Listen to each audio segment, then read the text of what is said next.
No, no, no, no.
Caralho, o maluco é brabo.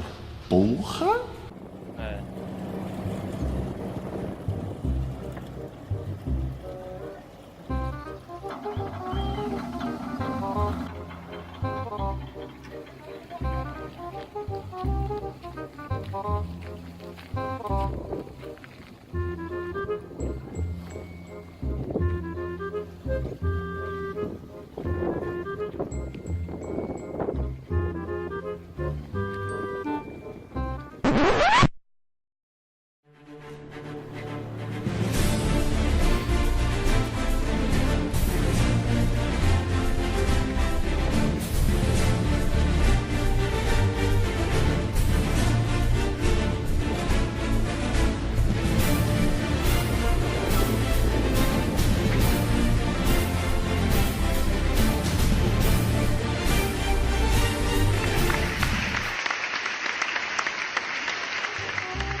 he only fucked you over cause you let him. Girl, I guess he didn't know any better.